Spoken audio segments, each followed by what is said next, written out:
कुछ अहम बातचीत, कुछ बड़े सवाल। विकसित यूपी बैठक झांसी जल्द आ रहा है।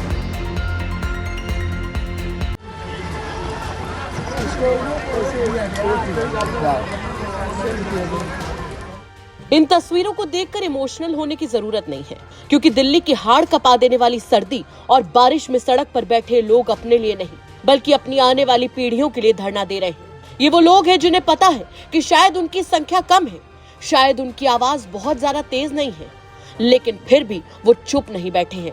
इन लोगों को फर्क नहीं पड़ता कि 3-4 लोगों के धरने से सिस्टम को क्या फर्क पड़ेगा।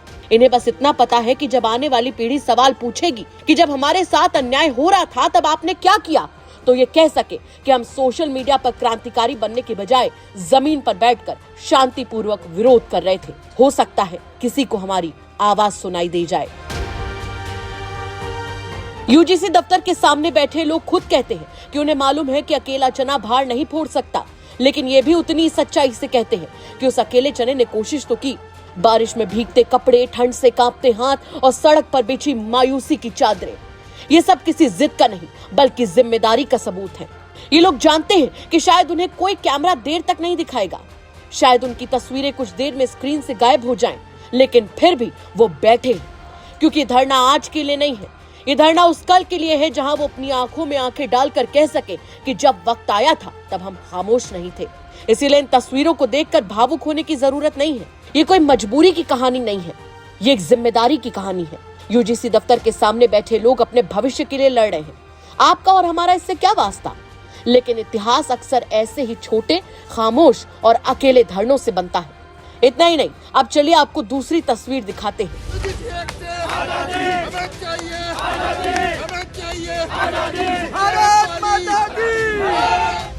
ये यूजीसी दफ्तर के सामने की दूसरी तस्वीर है, जहां धरने पर बैठे सवर्ण समाज के पदाधिकारियों ने साफ ऐलान किया है कि बारिश हो या पत्थर गिरे वो यहीं बैठे रहेंगे।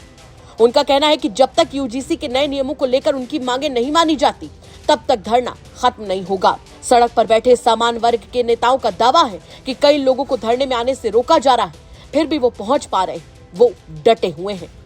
नमस्कार, मैं गौरव कुमार पांडे और इस वक्त यूपी तक की टीम मौजूद है देश की राजधानी दिल्ली में। और हम जहां पर बैठे हैं वहां पर दरअसल कुछ लोग आकर जो है बैठे हैं, यूजीसी का जो नया बिल है उसको लेकर जो है विरोध कर रहे हैं। सर, आपका नाम क्या है? मेरा नाम ठाकुर शिवम सिंह है और मैं सवर्ण आर्मी का राष्ट्रीय महासचिव हूं अभी वर्तमान में। जी। जिला कौन सा? जिला मेरा श्रावस्ती पड़ता है, उत्तर प्रदेश का। जी। तो आज यहाँ पर आप लोग यूजीसी दफ्तर के बाहर बैठे हैं, क्या मांगे हैं? हमारी मांगे स्पष्ट हैं। ये जो गोरे अंग्रेज चले गए, काले अंग्रेज आ गए हैं ना, इन अंग्रेजों के द्वारा जो साइमन कमीशन के द्वारा जो रॉलेट एक्ट लाया जा रहा है, यूजीसी एक्ट, जो आपस में भेदभाव करने का काम कर रहा है, इन एक्टों को समाप्त करने का काम किया जाए। हर जगह रोका जा रहा है। रोक रहा है? कौन रोक रहा है? ये प्रशासन, ये नेता, ये काले अंग्रेज यही रोकेंगे। ये तानाशाही रवैया अपना रहे हैं। कितने लोग जो 2 गाड़ियों के साथ आ रहे थे लेकिन उनको बीच में ही बॉर्डर पर रोक दिया गया। देखिए कितने लोगों को रोकोगे? कल 40 करोड़ सवर्ण पूरे सड़कों पर उतरेगा और उतर करके आज यहाँ चुपचाप हम आए थे कि हम इनसे मिल करके इनको ज्ञापन देंगे और इनसे कहेंगे, गुजारिश करेंगे कि इन कानूनों को खत्म करें। लेकिन ये इस तरीके से जो रवैया अपना रहे हैं ना, ये पूरे सवर्णों को आक्रोश दिलाने का काम कर रहे हैं। कल आप देखिएगा सड़कों पर भीड़ दिखाई देगी, हर सड़कों पर सड़क भरी मिलेगी। आपको बता दें कि अभी इस वक्त बारिश भी हो रही है थोड़ी थोड़ी, और मैं ये जानना चाहता हूं कि ये जो मुद्दा है यूजीसी का मुद्दा, ये आज एक नए बिल को लेकर इतनी ज्यादा चर्चा है, तो ये सामान्य वर्ग में इतना गुस्सा क्यों है? देखिए, यूजीसी में आप खुद पढ़े लिखे हैं, आप देख रहे होंगे कि सामान्य वर्ग के लोगों का कोई प्रतिनिधित्व तो नहीं है इस बिल में। और साथ ही साथ जो पहचान छुपाई जा रही है, जो आरोप करने वाला व्यक्ति है और जो आरोप है सही है या गलत है, उसके बाद का क्या? गलत हुआ तो क्या बताइए, तो इनको वापस लिया जाए। तो अब मुझे बताइए कि जैसे अभी तक कोई बातचीत आपकी कोई प्रशासन से मेरी कोई बातचीत नहीं है। प्रशासन तो मुझे रोक रहा है। मैं तो यहाँ चुपचाप कैसे भी पहुंचा हूं, इधर उधर से कट करते। यहाँ तो मुझे आने नहीं दे रहे थे। मेरी गाड़ी रोक लिए, मैं मेट्रो से चढ़ करके आया, दूसरे मेट्रो में उतरा, वहां से रिक्शा करके आया हूँ। कहाँ तक रोकोगे, कितना रोकोगे? सवर्ण समाज जग चुका है। अब आप लोग जो है बकायदा यूपी के अलग अलग जिलों से निकलकर दिल्ली की देश की राजधानी पहुंचे और सीधे दफ्तर के बाहर। यूपी ही नहीं, पूरे देश के लोग आ चुके हैं, लेकिन अब रोका जा रहा है, फिर भी लोग आने का काम कर रहे हैं। अच्छा, जिस प्रकार से कल बरेली में सिटी मजिस्ट्रेट ने जो अपना इस्तीफा दे दिया था, इसको क्या कैसे बोलेंगे आप? वो अलंकार अग्निहोत्री जी हमारे बड़े भाई हैं, उन्होंने जो इस्तीफा दिया है ना, वो ऐसे नहीं दिया है, वो बहुत ज्यादा सोचे विचारे हैं, वो एक बुद्धिमान व्यक्ति हैं, इंटेलिजेंट व्यक्ति हैं।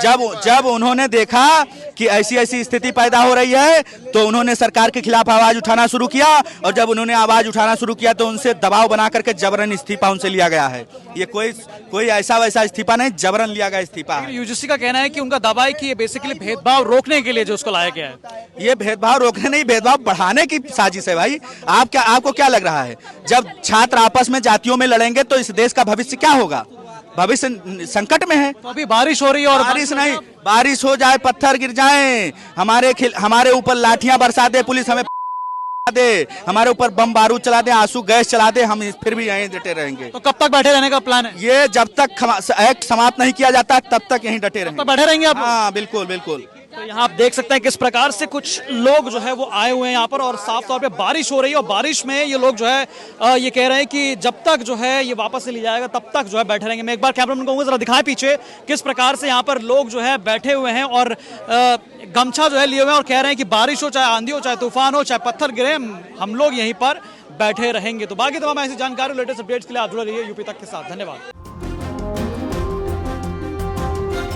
आपके संबंध मीट व्यापारियों से हैं, बीफ व्यापारियों से हैं, जो भैंस का, बकरे का व्यापार करते हैं। आप उनके साथ अल्दुआ कंपनी में डायरेक्टर रह चुके हैं, और आप हिंदुओं की बात कर लें, आप शाहरुख खान को गद्दार कर लें, लेकिन आपके संबंध देखिए मेरी जानकारी में कुरैशी जैसे मेरी पूरी जानकारी में है। पहले तो मैं आपको एक बात बताऊं कि ये अब तो अखिलेश के चेले चपाटे इसे उठा रहे हैं। ये 2013 में आजम खान और शिवपाल जी ने प्रेस की थी, और प्रेस करके मुझ पर आरोप लगाया था यही सेम 100% यही सेम कि ये अल्दुआ कंपनी संगी सोम की है। हमने तब चैलेंज किया था मीडिया के सामने कि अगर आजम खान हमें इसमें हमारा जरा सी भी संलिप्तता किसी मीट फैक्ट्री या मीट वाले से दिखा दें तो हम राजनीति छोड़ देंगे, देश छोड़ देंगे, नहीं तो आजम खान को छोड़नी पड़ेगी।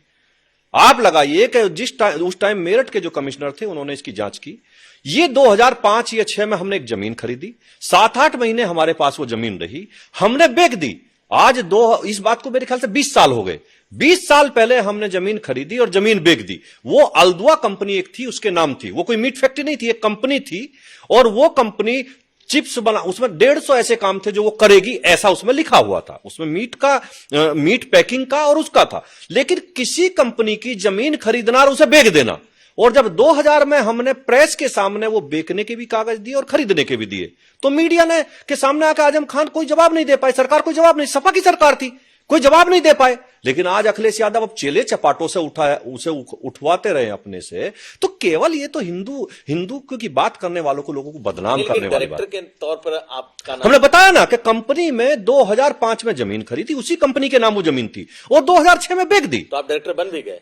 जो कंपनी लिए as it is company transfer हुई, हमने बेची एज इट इज ट्रांसफर हो गई। हम आज तो उसमें 20 साल से कुछ नहीं है।